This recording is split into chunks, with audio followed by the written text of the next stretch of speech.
My father was, he is on the left here, my father was officer of the General Staff of the Soviet Army. He was inspector of land forces, Soviet troops stationed in countries like Mongolia, Cuba, East European countries. This is the picture taken at the entrance of my Institute of Oriental Languages. It's a part of Moscow State University. As every Soviet student, I was, quote-unquote, volunteering for harvesting grain in Kazakhstan. By the end of my training in school, I was recruited by the KGB. This picture was taken on that day, and you can see again how happy it feels to be recruited by the KGB. Pay special attention to number of bottles on the table. One of my functions was to keep foreign guests permanently intoxicated the moment they land at Moscow airport. In 1967, the KGB attached me to this magazine, Look magazine. A group of 12 people arrived to USSR from United States to cover the 50th anniversary of October Socialist Revolution in my country. From the first page to the last page, it was a package of lies.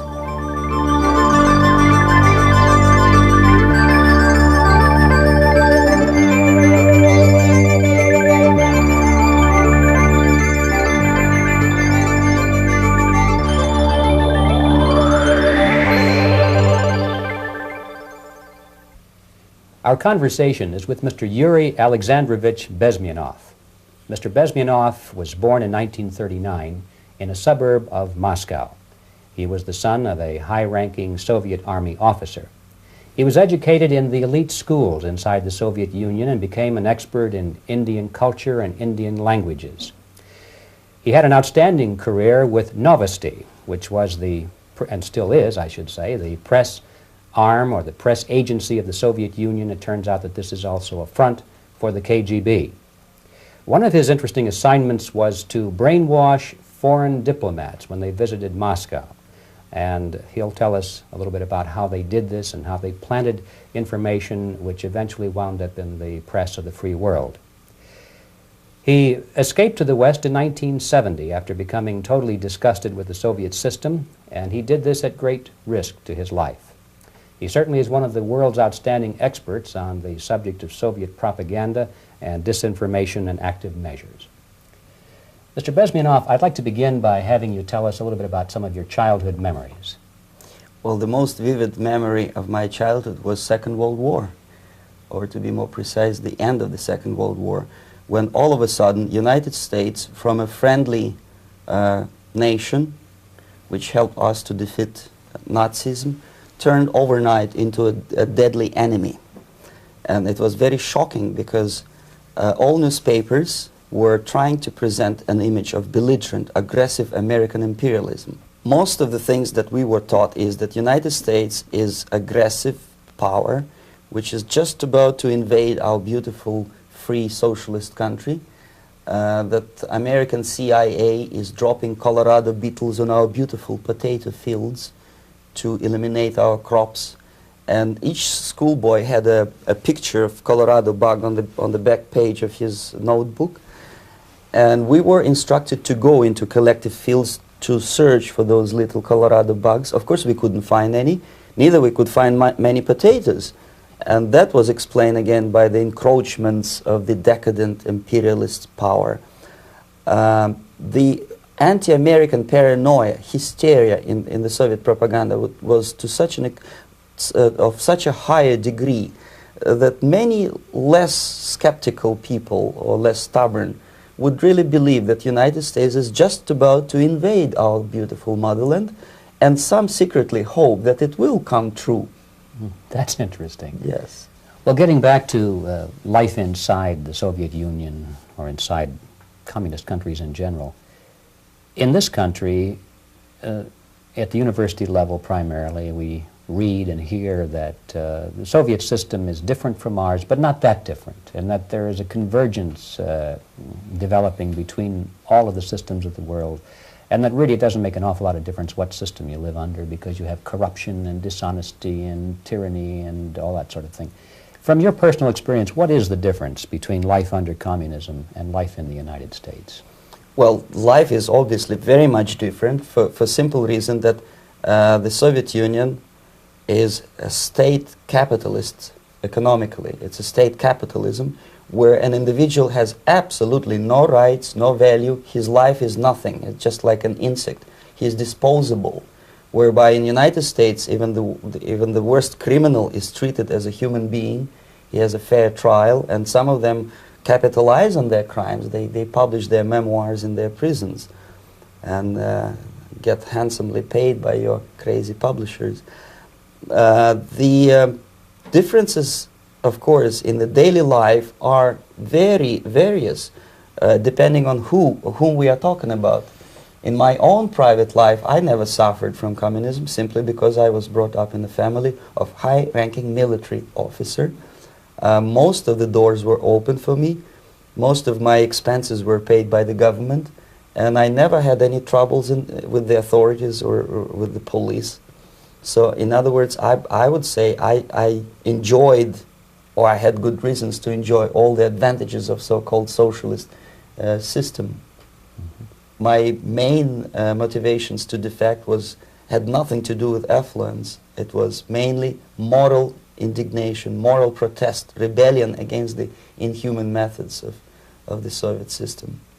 Well, specifically, what did you object to? I objected, first of all, against oppression of my own dissidents and intellectuals. And that was the most disgusting thing that I witnessed as a young man, young student, who was brought up at a very troublesome period in our history, from Stalin to Khrushchev, from total tyranny and oppression to some kind of liberalization. Second, when I started working for the Soviet embassy in India, to my horror, I discovered that we are millions times more oppressive than any colonial or imperialist power in the history of mankind. That my country brings to India not freedom, progress, and friendship between the nations, but racism, exploitation, and slavery, and of course economical inefficiency to this country. Since I fell in love with India, I developed something which by KGB standards is extremely dangerous thing. It's called split loyalty, when an agent likes a country of assignment more than his own country. I literally fell in love with this beautiful country, a country of great contrasts, but also great humility, great tolerance, and philosophical and intellectual freedoms. My ancestors used to live in caves and eat raw meat when India was a highly civilized nation 6,000 years ago. So obviously the choice was not to the advantage of my own nation. I decided to defect and to entirely dissociate myself from that brutal regime. Mr. Bezmenov, we've read a lot about the concentration camps and the slave labor camps under the Stalin regime. Now the general impression in America is that those things are part of the past. Are they still going on today, or what is the status? Yes. There is no qualitative change in the Soviet concentration camp system. There are changes in numbers of prisoners. Again, this is unreliable Soviet statistics. We don't know how many political prisoners are there in the Soviet concentration camps. But we sure know from various sources that at each particular time there are close to 25 to 30 million of Soviet citizens who are virtually kept as slaves in forced labor camp system. The size of the population of a country like Canada is serving terms as prisoners. Incredible. So I would say that those intellectuals who try to convince American public that concentration camp system is a thing of the past are either conscientiously misleading public opinion, or they are not very intellectual people. They're selectively blind. They lack intellectual honesty when they say that. Well, we've spoken about the intellectuals in this country and also the intellectuals in the Soviet Union. What about down at the broad mass level? Do the people in general, the working people, the workers in general in the Soviet Union, do they support the system? Do they tolerate it? What is their attitude? Well, average Soviet citizen, if there is such an animal, of course, does not like the system because it hurts, it kills.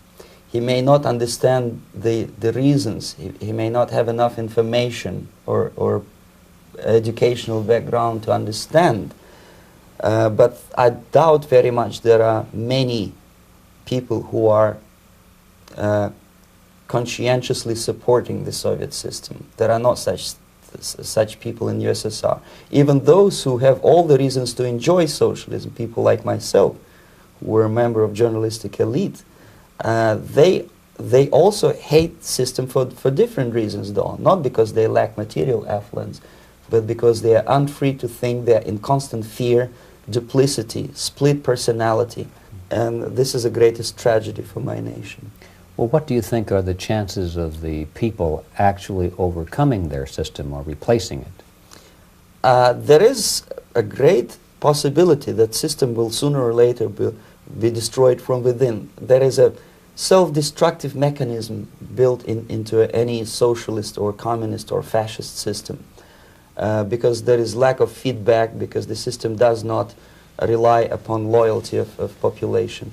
But until this Soviet junta is being supported by the Western so-called imperialists, that is, multinational companies, establishments, governments, and let's face it, intellectuals, so-called academia in the United States is famous for supporting the Soviet system. As long as the Soviet junta will keep on receiving credits, money, technology, grain deals, and political recognition from all these traitors of democracy or freedom, there is no hope, there is not much hope for changes in my country, and the system will not collapse by itself simply because it's being nourished by so-called American imperialism. This is the greatest paradox in history of mankind, when capitalist world supports and actively nourishes its own destroyer, destructor. I think you're trying to tell us something. Oh, in yes. This country.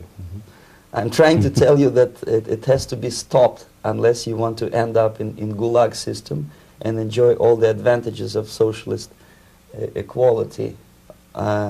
Working for free, catching fleas on your body, sleeping on the planks of plywood in Alaska this time, I guess. That's where Americans will belong, unless they will wake up, of course, and force their government to stop aiding Soviet fascism. Well, you told us a moment ago why you left the system. I'd like to hear the details of how you did it. It must have been a very dangerous thing. It was not so dangerous, it was crazy. First of all, because defecting in India is virtually impossible, thanks to very strong pressure from the Soviet government. Excuse me, you were in India on assignment at that time? Yes, I was working for the Soviet embassy in New Delhi as a press officer. And defecting for a Soviet diplomat is next to impossible. It's a suicide, as I said, because a great friend Indira Gandhi pushed a law through parliament which says, and I quote, "No defector from any country has a right of political asylum in any embassy on the territory of Indian Republic," which is a masterpiece of hypocrisy. No other defector but a Soviet one needs a political asylum.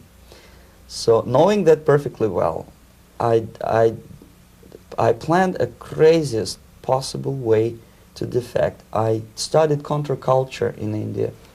There were thousands of young American boys and girls with no shoes, long hair, smoking hash and marijuana, studying sometimes Indian philosophy, sometimes simply pretending that they study.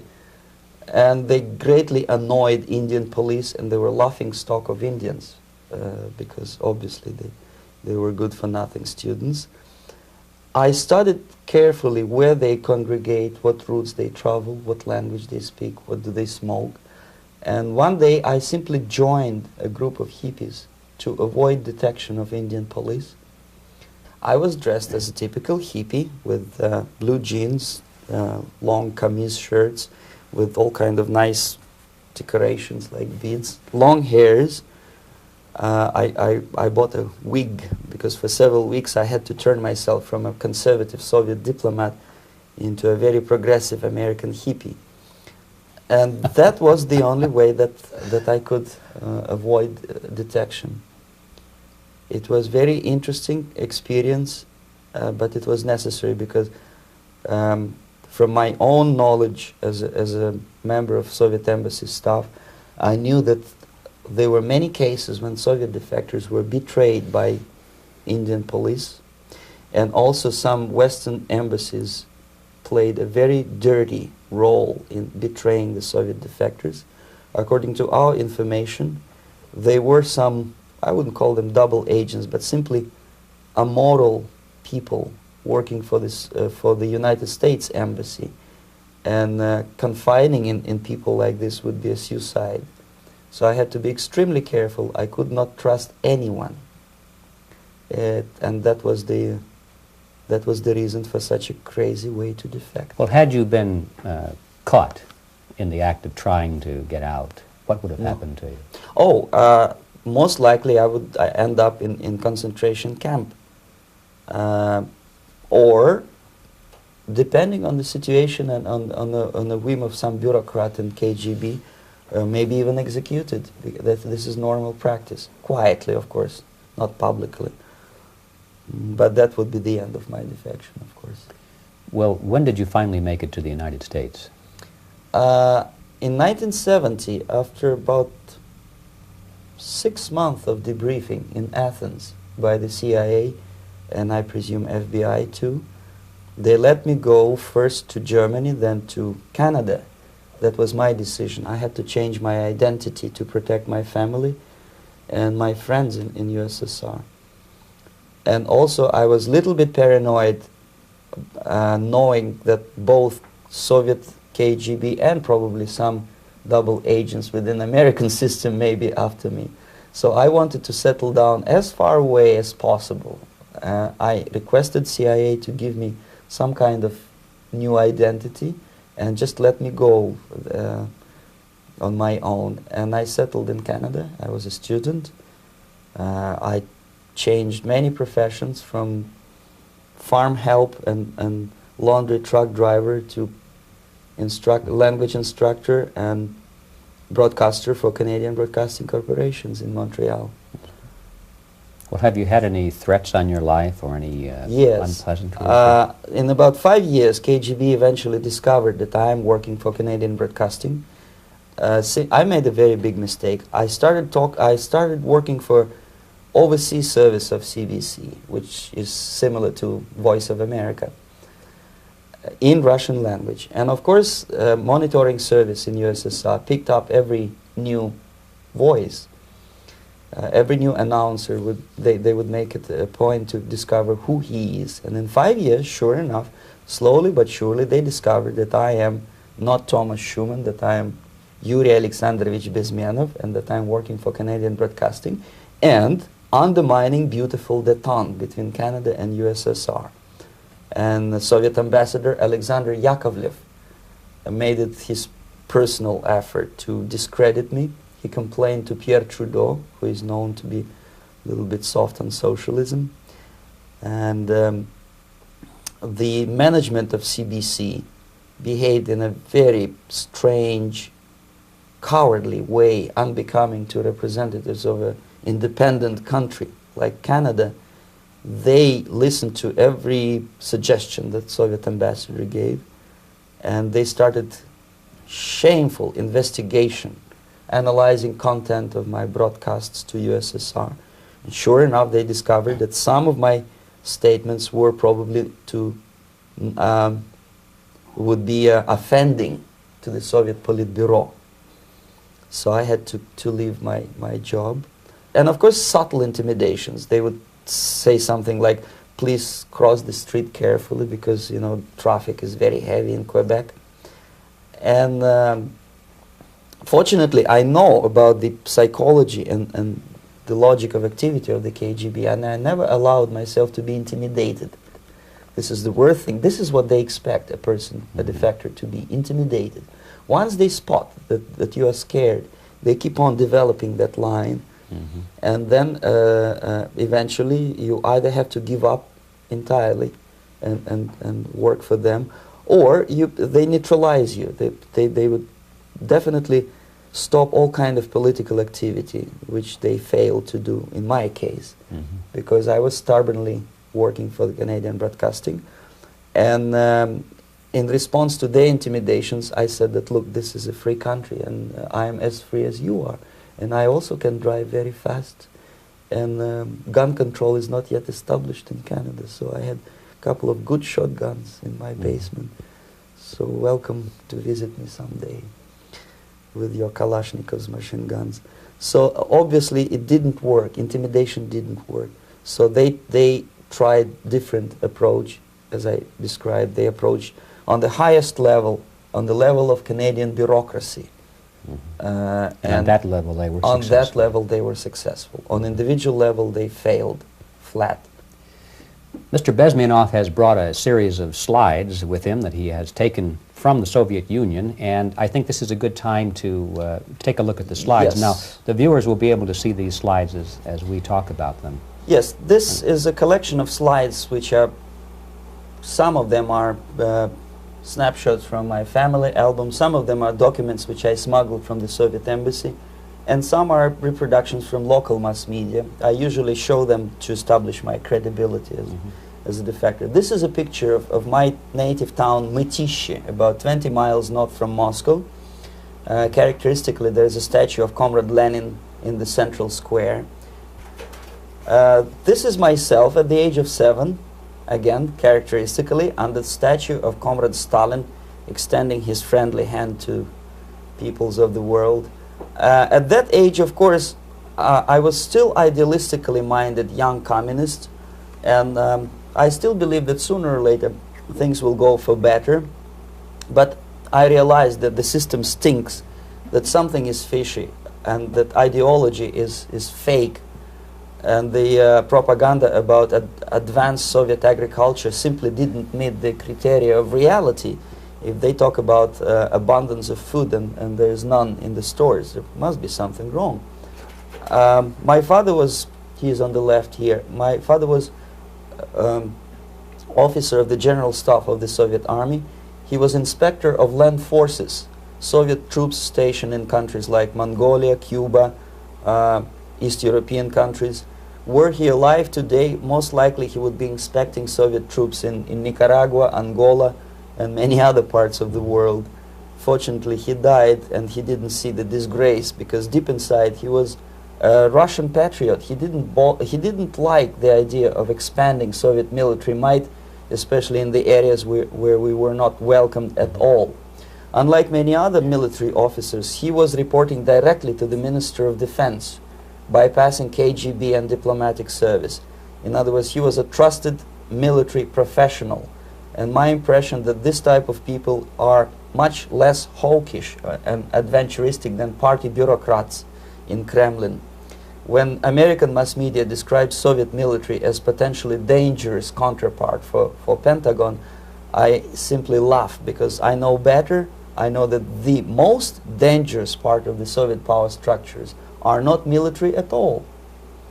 Most likely, if they come to power in my country, they'll be more sensible negotiators for nuclear disarmament and withdrawal of the Soviet troops from many parts of the world. But if someone from the party structure or the KGB structure were to give the orders for a military they have to obey, they yes, would follow because them.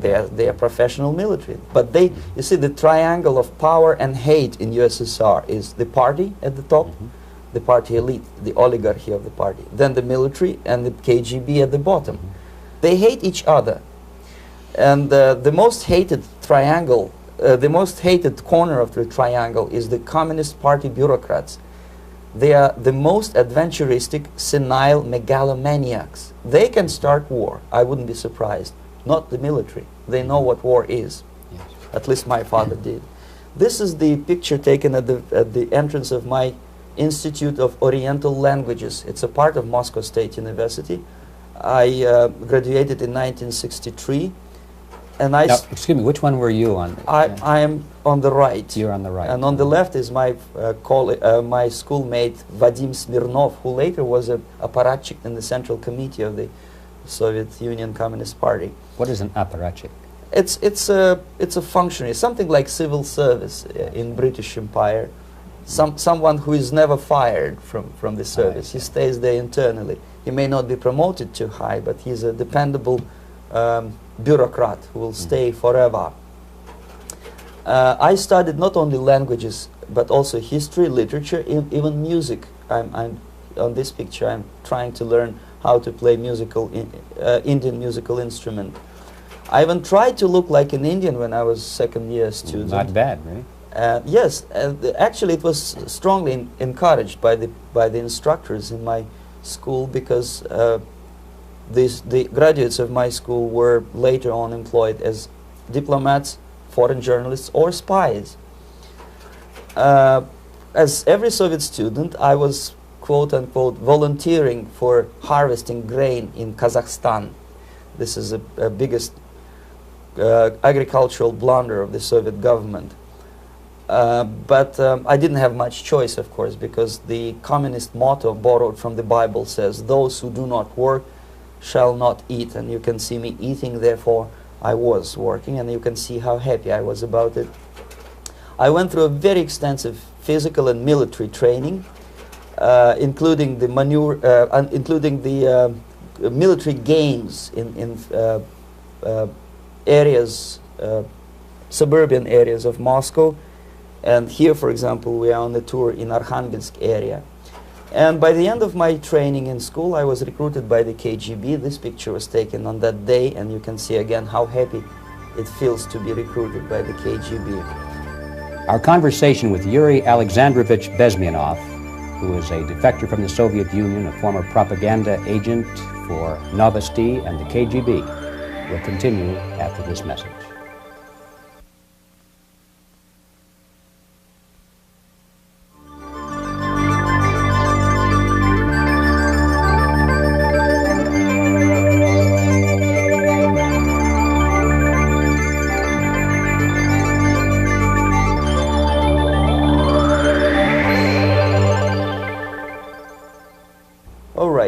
As every student in USSR, I went through very extensive physical and military training and civil defense training too. Unlike in the United States, where civil defense is virtually non-existent, zero.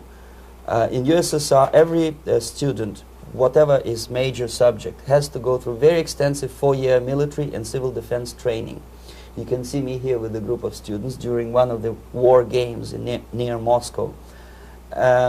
The main idea, of course, is to prepare a huge reserve army of the USSR.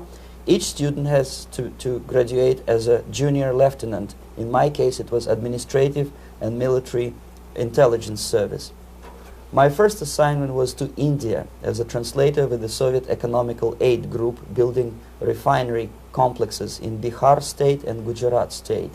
At that time, I was still naively, idealistically believing that what I was doing contributes to the understanding and cooperation between the nations.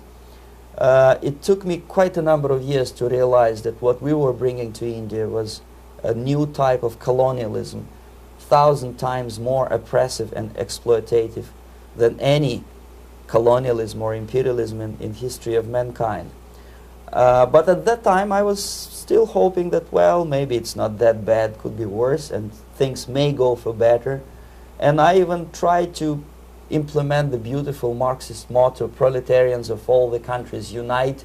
I tried to unite with the nice Indian girl, and I was fascinated by Indian culture, by the family life in this country. But obviously, Communist Party had different plans for my genes, so I had to marry this beautiful Russian girl. In the span of my career, I married 3 times. Most of these marriages were marriages of convenience, on advice from the Department of Personnel. This is normal practice in USSR. When a Soviet citizen is assigned to a foreign job, he has to be married, either to keep family in USSR as hostages, or, if it's a convenience marriage like mine, so that the husband and wife are virtually informers on each other to prevent defection or contamination by decadent imperialist or capitalist ideas. In my case, I hated that girl so much that the moment I landed in Moscow, we were divorced, and I married later, second time. By the end of my first assignment in India, I was promoted to the position of public relation officer. You can see me here translating a speech by a Soviet boss. And you're on the right. I'm on the right here, yes. And it was, the occasion was commissioning of the refinery complex in Bihar, Barauni. Back in Moscow, I was immediately recruited by Novosti Press Agency, which is a propaganda and ideological subversion front for the KGB. 75% of the members of the Novosti are commissioned officers of the KGB. The other 25 are, like myself, co-opted agents who are assigned to specific operations. In this particular case, you can see me talking to students of Lumumba Friendship University in Moscow. This is a huge school under the direct control of the KGB and Central Committee, where future leaders of the so-called national liberation movements are being educated and selected carefully. And some of them have absolutely, this, for example, is a group of students from Lumumba. They don't look like students at all. They look more like military, and that's exactly what they were. They were dispatched back to their countries to be leaders of the so-called national liberation movements, or to be translated into normal human language, leaders of international terrorist groups. Another area of activity when I was working for the Novosti was to accompany groups of so-called progressive intellectuals, writers, journalists, publishers, teachers, professors of colleges. You can see me here in Kremlin. I'm second on the left, with a group of Pakistani and Indian intellectuals. Most of them pretended they don't understand that we are actually working on behalf of the Soviet government and the KGB. They pretended that they are actually being guests, VIP intellectuals, that they are treated according to their merits and their intellectual abilities. For us, they were just a bunch of political prostitutes to be taken advantage for various propaganda operations. Therefore, you can see perfectly well the senior colleague of mine on the left doesn't really have that much respect on his face, and myself with a very skeptical smile, typical KGB sarcastic smile, anticipating another victim of ideological brainwashing. This is how a typical conference in Novosti headquarters in Moscow looked like. Sitting in the middle is Boris Burkov, the then director of Novosti Press Agency, high-ranking party bureaucrat in the Department of Propaganda. I am standing next to a famous Indian poet, Sumitranandan Pant. He was famous because he was an author. He was the author of a famous poem titled Rhapsody to Lenin. That's why he was invited to USSR, and everything was paid by the Soviet government. Pay special attention to number of bottles on the table. This is one of the ways to kill the awareness or curiosity of foreign journalists. One of my functions was to keep foreign guests permanently intoxicated the moment they land at Moscow airport. I had to take them to the VIP lounge and toast to friendship and understanding between the nations of the world. Glass of vodka, then a second glass of vodka. And in no time, my guests would be feeling very happy. They would see everything in kind of pink, nice color. And that's the way I had to keep them permanently for the next 15 or 20 days. At a certain point in time, I had to withdraw alcohol from them so that some of them who are the most recruitable would feel a little bit shaky, guilty, trying to remember what they were talking last night. That's the time to approach them with all kind of nonsense, such as joint communique or statement for Soviet propaganda. That's the time they are the most flexible. And of course, what they didn't understand, they didn't realize or pretended not to realize, that myself, who was drinking together with them, was not drinking at all. I had ways to get rid of alcohol through various techniques, including special pills which were given to me by my colleagues. But they were taking it seriously. In other words, they would consume quite large volumes of alcohol and feel quite uneasy next morning. In 1967, the KGB attached me to this magazine, Look magazine. A group of 12 people arrived to USSR from United States to cover the 50th anniversary of October Socialist Revolution in my country. From the first page to the last page, it was a package of lies, propaganda cliché, which were presented to American readers as opinions and deductions of American journalists. Nothing could be far from truth. These were not opinions. They were not opinions at all. They were the clichés which the Soviet propaganda wants American public to think that they think. That if it does make any sense at all. It sure does, because from the viewpoint of the Soviet propaganda, although there are some subtle criticisms of the Soviet system, the basic message is that Russia today is a nice, functioning, efficient system supported by majority of population. That's the biggest lie. And of course, American intellectuals and journalists from Look magazine elaborated on that untruth in various different ways. They intellectualized that lie. They found all kind of justifications for telling lies to American public.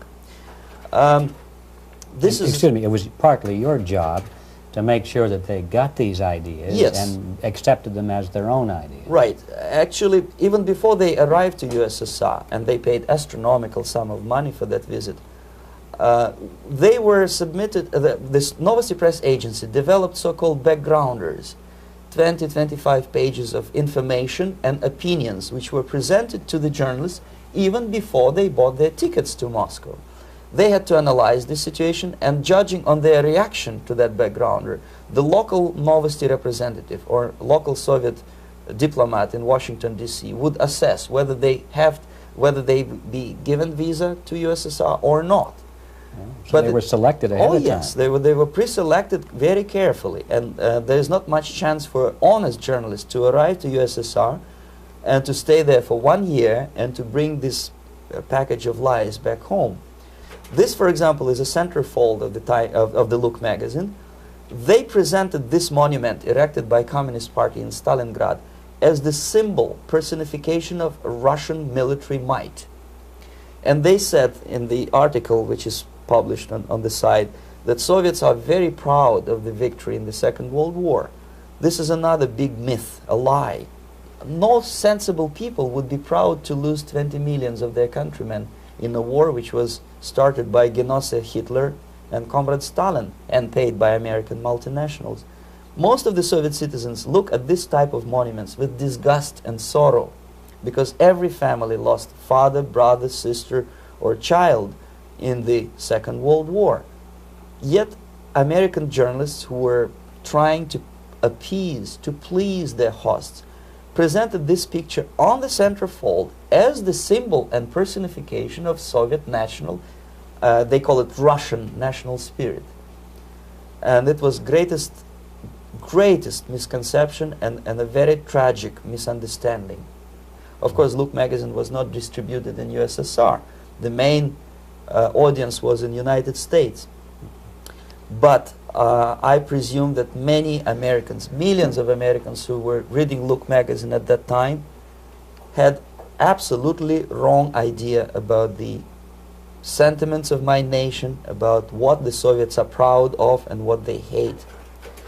This is a group, you see the same lady with the sword in Stalingrad. This is the group of journalists. Myself is in the center with the same devilish smile. And Mr. Philip Harrington is on the extreme left there with his camera.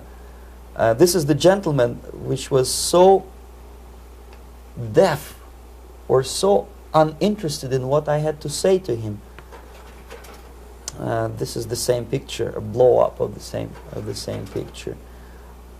Many guests from various countries, in this particular case from Asia and Africa, were taken by me as a Novosti Press agency employee for a tour across Siberia, for example. We would show them typical kindergarten, you see, nothing special by American standards, just nice children sitting, eating their breakfast or lunch. What they could not understand, or they pretended not to understand, that this is an exemplary kindergarten. This is not the kindergarten for average person or average family in USSR. And we maintain that illusion in their minds. You can see myself under the red spot in the middle there, with the same business-like expression. I'm doing my job. That's what I'm assigned to do, and that's what I was paid to do. But deep inside, I still hope that at least some of these useful idiots would understand that what they are looking at has nothing to do with the level of affluence in my nation. This is a better picture which reflects the true spirit of the Soviet childhood. This picture was printed in a Canadian government publication by mistake. In the middle you can see children playing on a small courtyard, and the caption goes, "This is a typical kindergarten in Siberia." What these idiots didn't understand, that it is not kindergarten at all. It is a prison for children of political prisoners. But there was not a single mentioning that what they were visiting actually was an area of concentration camps. And the job of people like myself to help them to not to notice that they are actually talking to prisoners. Most of the children were dressed, especially on the occasion of the foreigners' visit. Of course, there were no corpses on the ground. There were no machine gun guards. And well, it looks not very pleasant, as you see. It looks dull, but obviously it does not create an impression that this is actually a prison. Well, did any of the journalists have the curiosity to ask about prisons and that kind of thing? Yes. They were in Siberia. This Yes. is what you associate. Yes, some of them asked questions, and naturally we would give them, for the stupid question, we give them stupid answer. No, there are no prisons in Siberia. No, most of the people who you see are free citizens of USSR. They are very happy to be here, and they are contributing to the glory of the socialist system. Some of them pretended that they believe what I was telling them, and most of them, we may discuss it later, what are the motivations of these people? Why would they stubbornly bring lies to their own population through their own mass media? I have various answers to this. There is not a single explanation. It's a complex of explanations. It's fear, pure biological fear. They understand that they are on the territory of an enemy state, a police state. And just to save their rotten skins and their miserable jobs, their affluence back home, they would prefer to tell a lie than to ask truthful questions and report truthful information. Second, most of these schmucks were afraid to lose their jobs, because obviously if you tell truth about my country, you will not last long as a correspondent of New York Times or Los Angeles Times. They will fire you. What kind of correspondent are you? You obviously cannot find common language with Russians if they kick you out in 24 hours. So just by trying to be conformist to their own editorial bosses, they tried not to offend the sentiments of the Soviet administrators and people like myself. Deep inside, I hope they would insult my or offend my sentiments. Obviously, they preferred not to. Another reason, I refuse to believe it, but obviously there is another reason. Obviously, it's a greed. These people earn a lot of money. When they come back to USA, they claim that they are experts on my country. They write books which sells in million copies, titled like Russians, The Truth About Russia. Most of it is lie about Russia. Yet they claim to be Sovietologists. They play back myth about my country, the propaganda cliches. Yet they stubbornly resist the word of truth. If a person like Solzhenitsyn is either defecting or kicked out of USSR, they try all their best to discredit him and to discourage him. I don't have much chance to appear on national network with a true story about my country. But a useful idiot like Hendrik Smith or Robert Kaiser, they are big heroes. They come back from USSR. They say, oh, we were talking to dissidents in Russia. Big deal. Soviet dissidents are chasing American correspondents in the streets, and they are cowardly escaping from these contacts. For some strange reason, if you want to know more about Spain, you refer to Spanish writers. If you want to learn more about French, you read French writers. Even about Antarctica, I bet you would read penguins. Only about the Soviet Union, for some strange reason, you read Hendricks and Schmendricks and all kind of Kissingers, because they claim that they know more about my country. They know nothing, or next to nothing, or they pretend that they know more than they actually do. I would say they are dishonest people who lack integrity and common sense and intellectual honesty. They bring back all kind of stories like that. A kindergarten in Siberia. Omitting the most important fact, it's a prison for children of political prisoners. Another greatest example of monumental idiocy of American politicians. Edward Kennedy was in Moscow, and he thought that he is a popular, charismatic American politician who is easygoing, who can smile, dance at the wedding in Russian Palace of Marriages. What he did not understand, or maybe he pretended not to understand, that actually he was being taken for a ride. This is a staged wedding, especially to impress foreign media or useful idiots like Ed Kennedy. Most of the guests there, they had security clearance, and they were instructed what to say to foreigners. This is exactly what I was doing. You can see me in the same damn wedding palace in Moscow where Ed Kennedy was dancing here. You see, smiling. He thinks he's very smart. From the viewpoint of Russian citizens who observe this idiocy, he's narrow-minded, egocentrical idiot who tries to earn his own popularity through participation in propaganda farces like this. Here you can see myself. On the right, again, exemplary Soviet bride. On the left, 3 journalists from various countries, Asia, Africa, and Latin America. Obviously, they enjoying the situation. They will go back home and write the reports. We were present on a regular Soviet wedding. They were not present on a regular Soviet wedding. They were present, they were parts of a farce, of a circus performance. Another thing which I had to, sometimes risking my life to explain to foreigners. Time magazine, for example, is very critical of South African racist regime. The whole article was dedicated to the shameful internal passport system where blacks are not allowing to live with whites. For some strange reason, for the last 14 years since my defection, nobody wanted to pay attention to my passport.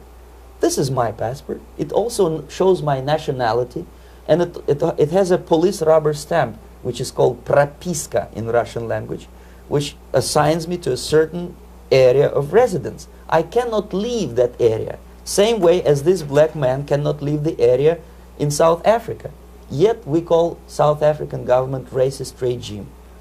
Not a single Jane Schmonda or Fonda is brave enough, courageous enough to come to media and say, look, this is what happens in USSR. I send a copy of my passport to many American liberals and civil rights defenders and all the other useful idiots. They never bothered to answer me back.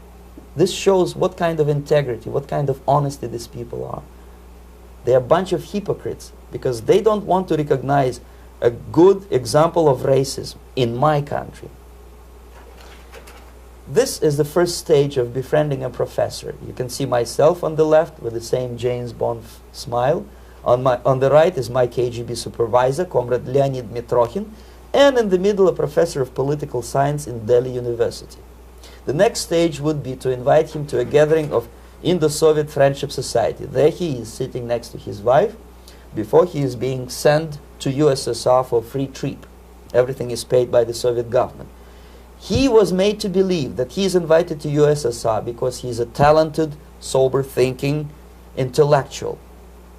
Absolutely false. He is invited because he is a useful idiot, because he would agree and subscribe to most of the Soviet propaganda cliché.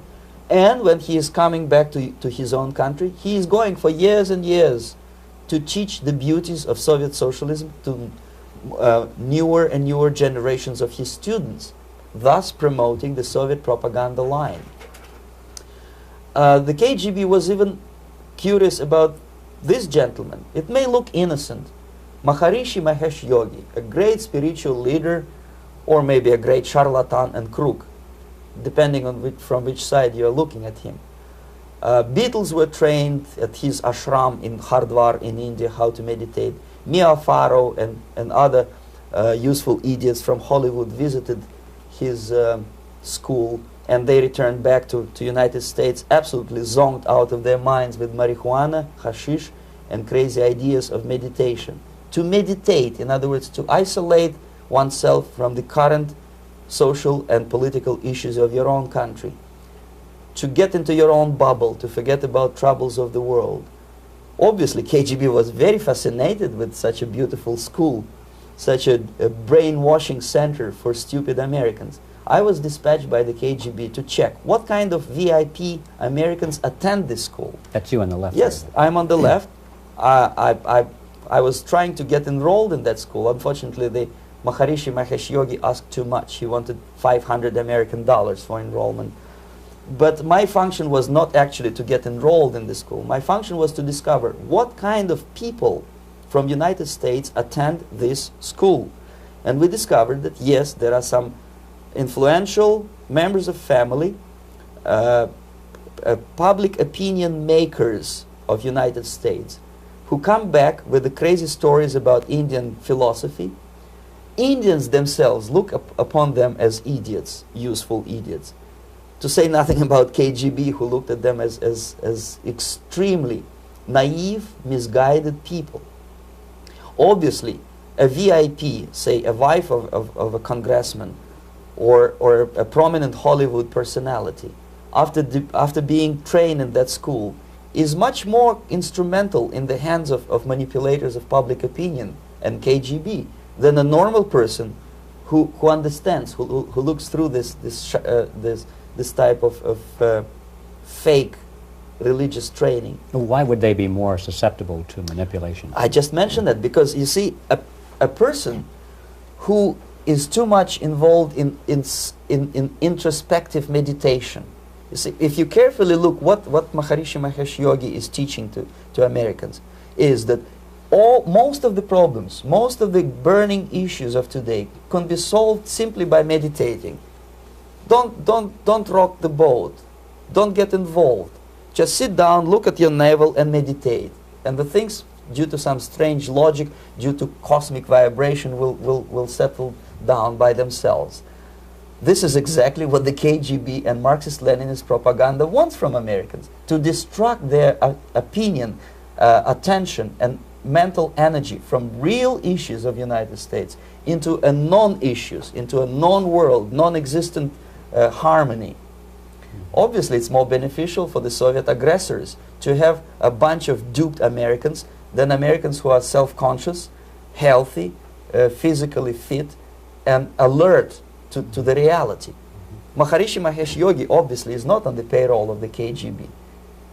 But whether he knows it or not, he contributes greatly to demoralization of American society. And he's not the only one. There are hundreds of those gurus who come to your country to capitalize on naivete and stupidity of Americans. It's a fashion. It's a fashion to meditate. It's a fashion not to be involved. So obviously, you can see that if KGB were that curious, if they paid my trip to Hardwar, if they assigned me to that strange job, obviously they were very much fascinated. They were convinced that that type of brainwashing is very efficient and instrumental in demoralization of the United States. Our conversation with Yuri Alexandrovich Bezmenov, who is a defector from the Soviet Union, a former propaganda agent for Novosti and the KGB, will continue after this message.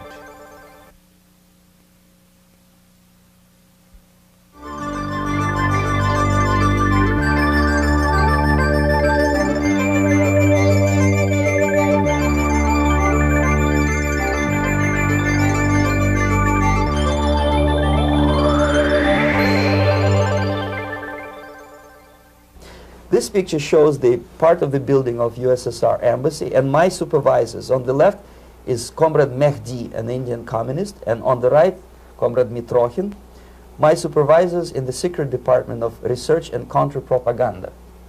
It has nothing to do with either research or counter-propaganda. Most of the activity of that department was to compile huge volume of information on individuals who were instrumental in creating public opinion. Publishers, editors, journalists, actors, educationalists, professors of political science, members of parliament, representatives of business circles. Most of these people were divided roughly in two groups. Those who would toe the Soviet foreign policy, they would be promoted to the positions of power through media and public opinion manipulation.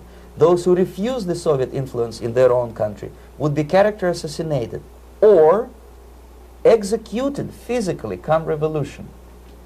Same way as in the small town of Hue in South Vietnam, several thousands of Vietnamese were executed in one night when the city was captured by Viet Cong for only 2 days.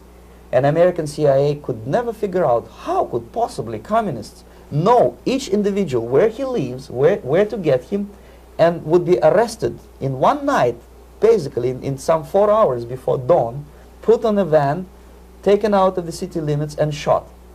The answer is very simple. Long before communists occupied the city, there was extensive network of informers, local Vietnamese citizens, who knew absolutely everything about people who are instrumental in public opinion, including barbers and taxi drivers. Everyone who was sympathetic to the United States was executed. Same thing was done under the guidance of the Soviet embassy in Hanoi, and same thing I was doing in New Delhi. To my horror, I discovered that in the files where people were doomed to execution, there were names of pro-Soviet journalists with whom I was personally friendly. Pro-Soviet? Yes. They were idealistically minded leftists who made several visits to USSR, and yet the KGB decided that come revolution or drastic changes in political structure of India, they will have to go. Why is that? Because they know too much.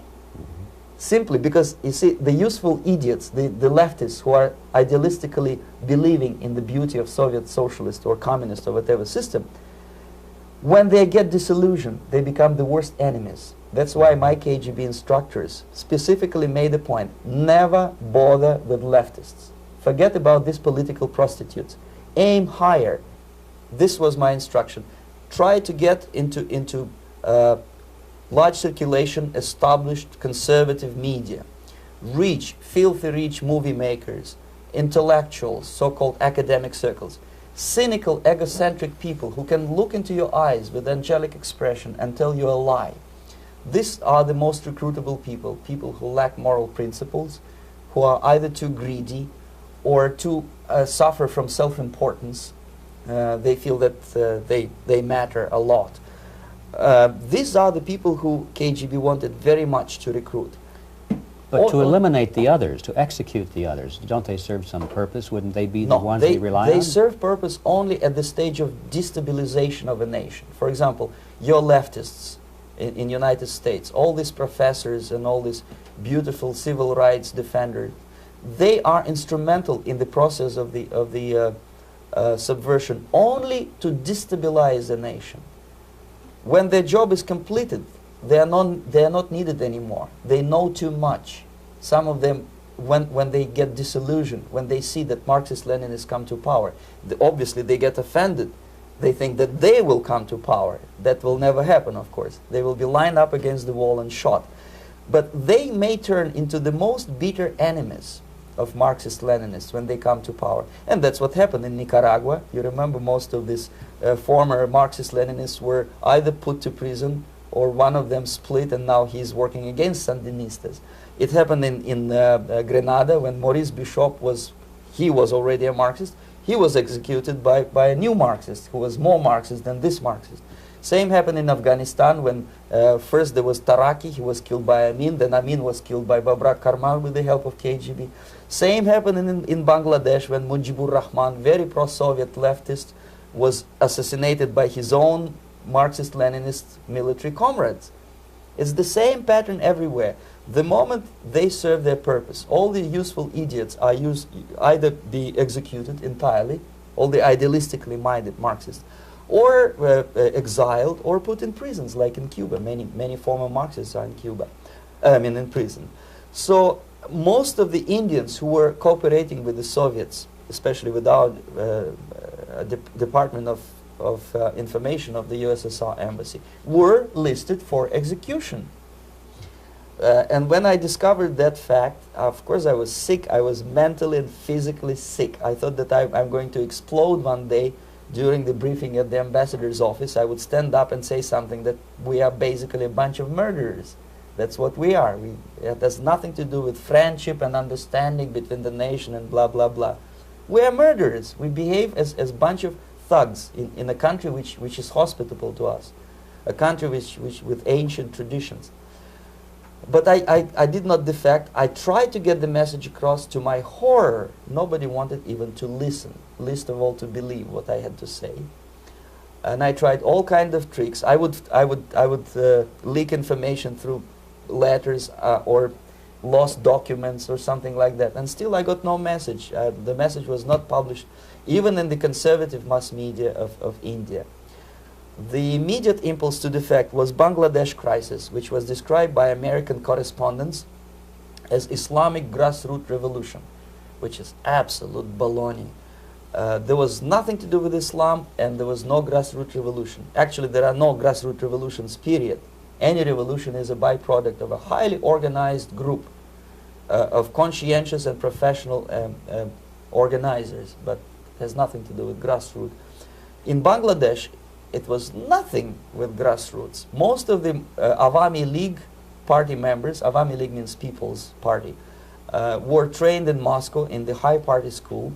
Most of the Mukti Fauj leaders, Mukti Fauj in Bengali means People's Army, same as SWAPO and all kind of liberation armies all over the world, the same bunch of useful idiots.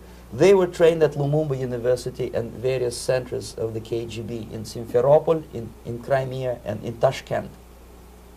So when I saw that Indian territory is being used as a jumping board to destroy East Pakistan, I saw myself thousands of so-called students traveling through India to East Pakistan, through the territory of India, and Indian government pretended not to see what's going on. They knew perfectly well, the Indian police knew it, the intelligence department of Indian government knew it, the KGB of course knew it, and the CIA knew it. That was most infuriating, because when I defected and I explained to the CIA debriefers they should watch out because East Pakistan is going to erupt any moment, they said I was reading too many James Bond novels. Anyway, so East Pakistan was doomed. One of my colleagues in the Soviet consulate in Calcutta, when he was dead drunk, he ventured into the basement to relieve himself, and he found big boxes which said printed matter to Dhaka University. Dhaka is the capital of East Pakistan. And since he was drunk and curious, he opened one of the boxes and he discovered not printed matter. He discovered Kalashnikov guns and ammunition in there. Anyway, it's a long story. When I saw the preparations for the invasion into East Pakistan, obviously I wanted to defect immediately. The only thing I couldn't at that time make up my mind when and where and how. One of the reasons, of course, you see, I was in love with India. I mentioned it before. I spoke the languages. I socialized with people. And I understood that I had to act fast unless I want this beautiful country to be permanently and irreparably damaged by our presence. One of the reasons not to defect was, as you can see, I was living in relative affluence. Who the hell in the normal mind would defect and do what? To be abused by your media, to be called McCarthyist and fascist and paranoid, or to drive a taxi in New York City? What for? What the hell for should I defect? To be abused by Americans, to be insulted in exchange for my effort to bring the truthful information about impending danger of subversion. As you can see, I was living in quite a comfortable conditions next to swimming pool, where Indians were not allowed, by the way. I was highly paid expert in propaganda. I had my family. I was respected by my nation. My career was cloudless. The third reason, how to defect with the family. To defect with the baby and the wife would be virtual suicide, because according to law, that hypocritical law which I quoted before, the Indian police will have to hand me over back to the KGB, and that will be the end of my defection and probably my life. Again, I cannot smuggle my wife because she was not quite sure what I was doing. She was not that idealistically involved, and she was definitely not in the total picture of what I was doing for the KGB. She would be shocked if I you know, put her in my van and drive her to the American embassy or elsewhere. That would be a greatest danger. So again, I had to defect in such a way that my defection would look as simple disappearance. And there were many cases like that when the Soviet agents simply disappeared, either killed in action or, thanks to their curiosity and their close contacts with radicals, some of them were killed by the Marxists, by the way. It happened in many African countries when the Soviet KGB were killed by Africans themselves. Not because they hated Marxism-Leninism, but because they were simply trigger-happy bunch of unruly characters. If you give them a machine gun, they will shoot. And some of the Soviets obviously were not careful enough to protect themselves, and they got into embarrassing situations when they were shot at the crossfire between factions of so-called liberation movements. Anyway, so I decided, as I said, to study the counterculture. I decided this probably would be the best way to disappear. I socialized with characters like this. On the left, you see, he's a barefoot American hippie. It took me quite a long time to study exactly what they were doing and how to mix with them. But eventually I did it. Most of Indian newspapers carried my picture and promise of 2,000 rupees for information about my whereabouts. But they were looking for the wrong person, because they obviously tried to stop a young Soviet diplomat in white shirt and tie, and this is how I looked at the time of defection. Nobody could possibly think that a Soviet diplomat would be as crazy as to join a bunch of hippies. That's you. Yes, travel India and smoke hash. So I made it literally almost like a Hollywood-style detective story. From under the nose of the KGB in Bombay airport, I landed the plane and I flew to Greece, where I was debriefed by the CIA. That's basically that's all for my slides. We can turn off the projector, then. That's very interesting. Well, you spoke several times before about ideological subversion. That is a phrase that I'm afraid some Americans don't fully understand. When the Soviets used the phrase ideological subversion, what do they mean by it? Ideological subversion is the process which is legitimate, overt, and open. You can see it with your own eyes. All you have to do, all American mass media has to do, is to unplug their bananas from their ears, open up their eyes, and they can see it. There is no mystery. There is nothing to do with espionage. I know that espionage intelligence gathering looks more romantic. It sells more deodorants through the advertising, probably. That's why your Hollywood producers are so crazy about James Bond type of thrillers. But in reality, the main emphasis of the KGB is not in the area of intelligence at all. According to my opinion and opinion of many defectors of my caliber, only about 15% of time, money, and manpower is spent on espionage as such. The other 85% is a slow process which we call either ideological subversion or active measures, активные мероприятия in the language of the KGB, or psychological warfare. What it basically means is to change the perception of reality of every American to such an extent that despite of the abundance of information, no one is able to come to sensible conclusions in the interests of defending themselves, their families, their community, and their country. It's a great brainwashing process which goes very slow, and it's divided in 4 basic stages. The first one being demoralization. It takes from 15 to 20 years to demoralize a nation. Why that many years? Because this is the minimum number of years which requires to educate one generation of students in the country of your enemy, exposed to the ideology of the enemy. In other words, Marxism-Leninism ideology is being pumped into the soft heads of at least 3 generations of American students without being challenged or counterbalanced by the basic values of Americanism, American patriotism. The result you can see. Most of the people who graduated in the 60s, dropouts or half-baked intellectuals, are now occupying the positions of power in the government, civil service, business, mass media, educational system. You are stuck with them. You cannot get rid of them. They are contaminated. They are programmed to think and react to certain stimuli in a certain pattern. You cannot change their mind, even if you expose them to authentic information, even if you prove that white is white and black is black. You still cannot change the basic perception and the logic of behavior. In other words, these people, the process of demoralization is complete and irreversible.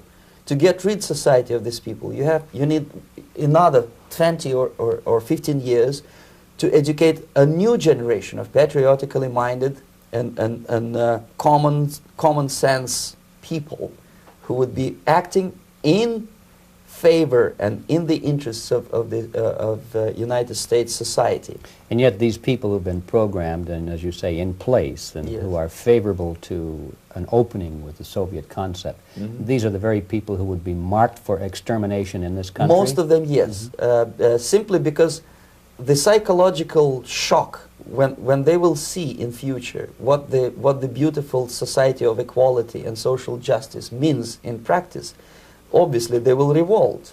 They will be very unhappy, frustrated people. And the Marxist-Leninist regime does not tolerate these people. Obviously they will join the links of dissenters, dissidents. Unlike in present United States, there will be no place for dissent in future Marxist-Leninist America. Here you can get popular like Daniel Ellsberg and filthy rich like Jane Fonda for being dissident, for criticizing your Pentagon. In future, these people will be simply squashed like cockroaches. Nobody is going to pay them nothing for their beautiful, noble ideas of equality. This they don't understand, and it will be greatest shock for them, of course. The demoralization process in the United States is basically completed already. For the last 25 years.